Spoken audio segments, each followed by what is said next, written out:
저희가 계속 다뤘던 내용입니다. 구독자 1,000만 명이 넘는 먹방 유튜버 찌양을 협박해서 이 돈을 갈취한 혐의로 이 유튜버 구제혁 등 이 사이버 레커라고 하죠. 사이버 레커들에 대해서 구속영장을 청구했는데 장가 기자, 검찰이 굉장히 빠르게 진행하고 있어요. 5일 만에 사전 구속영장을 청구했어요. 네, 그렇습니다. 유튜버 이 구제혁 그리고 주작 감별사 이 두 사람이 받는 혐의는 지난해 2월에 이 전 남자친구와 관련된 과거를 폭로하겠다면서 이 쯔양을 협박해 모두 5,500만 원을 받아 챙긴 혐의인데요. 네. 쯔양이 15일에 이 두 사람을 고소를 했고 검찰이 18일 유튜버 구제혁의 주거지 압수수색을 했습니다. 또 대면 조사도 했고요. 그리고 어제 사전 구속영장을 청구를 한 건데요. 네. 이 구속 전 피의자 신문, 그러니까 영장 실질 심사는 26일 오전 10시 30분에 있을 예정입니다. 네, 박주희 변호사님, 일단은 이 검찰이요, 이 사이버 레커 이 유튜버들한테 이제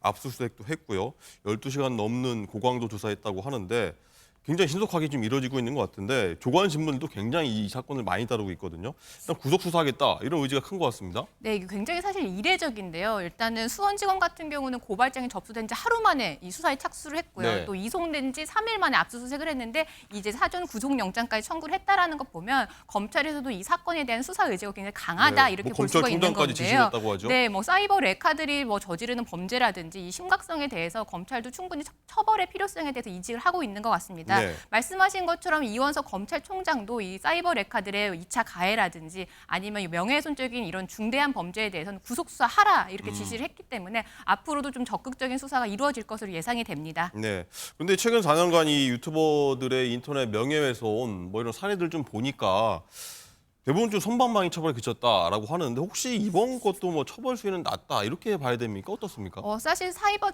레카는 유튜버들이 저지르는 명예훼손에 대해서 지금까지 정말 수많은 고소 고발이 있었는데요. 이들이 저지른 병폐에 비해서 사실 처벌 수위가 낮았던 게 사실입니다. 말씀하신 것처럼 최근 4년간 이 인터넷 명예훼손 혐의를 포함한 각종 범죄를 저지른 이 유튜버들에 대한 1심 판결문을 분석을 해보니까요.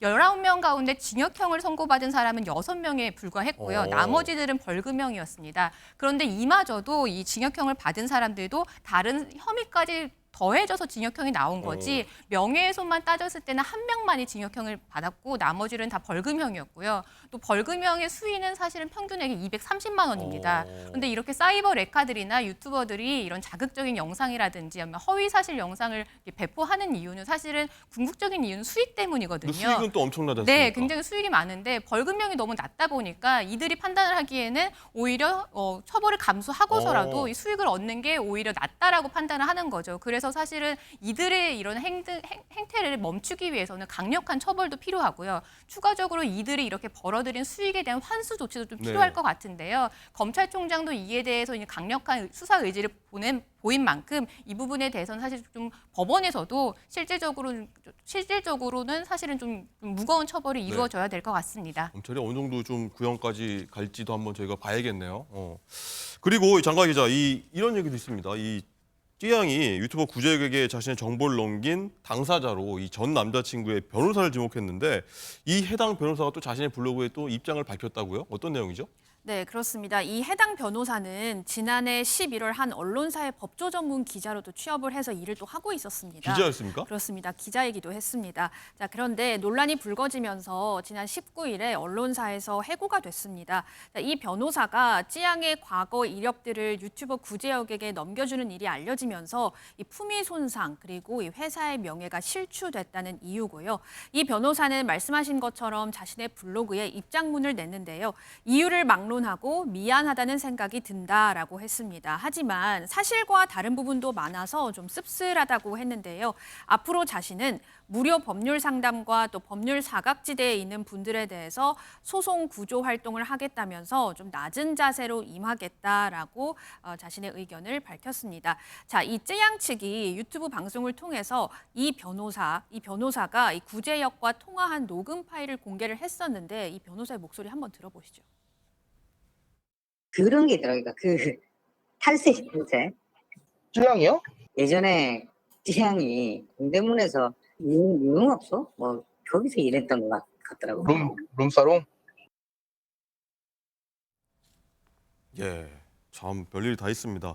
일단 변호사님, 이 이 자신이 판매하는 제품 홍보해달라는 이 최 씨 이 부탁을 이제 거절하자 이 최 씨 전 의뢰인이죠. 이 전 남친 이 갖고 있던 찌양에 대한 허위 정보를 이 구제역한테 흘렸다라고 하는 게 찌양 설명인데 변호사가 이 당사자 허락도 없이 이렇게 자료 막 넘겨도 되는 겁니까? 사실 안 됩니다. 굉장히 위법 소지가 많은데요. 일단 뭐 적용할 수 있는 범죄는 하나는 명예훼손입니다. 왜냐하면 명예훼손이 성립하려면 사실은 원래 불특정 다수에게 퍼뜨려야 되는 공연성이 요구가 되는데요. 근데 이 변호사 같은 경우는 구제역이라는 유튜버에게 알렸잖아요. 예. 근데 구제역이라는 유튜버가 하는 행동이 사실은 이렇게 영상을 만들어서 이 배포하는 거기 때문에 네. 충분히 이러한 사실이 알려질 것을 알았기 때문에 공연성도 충분히 이 성립한다라고 보입니다. 그래서 명예훼손죄도 지금 성립할 수 있는 여지가 있고요. 두 번째는 이 형법상 이 변호사라든지 뭐 회계사라든지 이런 전문 직업을 하는 사람들 같은 경우는 네. 직무를 하면서 알게 된 비밀 같은 경우는 누설하면 안 됩니다. 그래서 비밀 누설죄라는 게 별도로 있는데요. 제가 그렇게 알고 있죠. 네, 분명히 그 부분이 있어서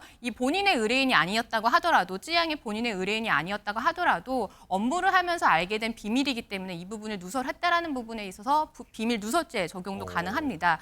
또 한 가지는요. 변호사법상 변호사는 비밀 유지 의무가 있고요. 예. 이거를 위반을 했을 때는 징계까지 받을 수가 있습니다. 어떤 징계인가요? 네, 그래서 이 사안이 지금 알려지면서 대한변협에서는 이 변호사에 대해서 직권 조사를 할 수 있도록 되어 있는데요. 최고 수위는 제명까지 가능합니다. 오호. 그럼 변호사 자격이 박탈되는 부분이 있기 때문에 합당한 좀 처벌이나 징계가 좀 이루어져야 될 것 같습니다. 그렇군요.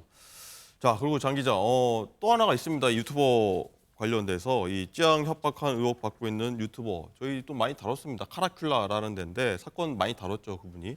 근데 이 모든 영상 비공개 처리하고 은퇴를 선언했더라고요. 무슨 유튜버 은퇴도 있습니까? 그렇습니다. 이 카라큘라라는 유튜버가 직접적으로 뭐 찌양에게 연락을 해서 뭐 돈을 달라 이렇게 협박한 건 아니지만 예. 찌양의 과거를 빌미로 이 협박해서 이 돈을 뜯어내는데 가담했다는 의혹을 받고 있었는데요. 이에 대해서 이 카라큘라는 지난 22일 자신의 유튜브에 게재한 마지막 인사를 드립니다라는 영상에서 이 찌양을 협박해 돈을 갈취한 사실은 없다라고 부인을 했고요. 하지만 현재 사기 등으로 구속된 이 코인 사업가 슈트라는 사람에게는 3천만 원을 받아서 개인적 용도로 사용한 바는 있다라고 고백을 네. 했습니다. 자, 그러면서 자신의 죄를 숨기지 않고 모든 사실을 밝혀 예정된 수사기관 조사에 열심히 임하고 또 처벌이 내려진다면 달게 받겠다라면서 이 여생을 반성과 참회 속에서 조용히 살겠다고 했고요. 그동안에 만들었던 영상들은 삭제하지 않고 비공개하겠다라고 밝혔습니다. 그렇군요. 어쨌든 뭐 유튜버를 은퇴하겠다는 말은 처음 들어서 좀 흥미롭게 봤습니다.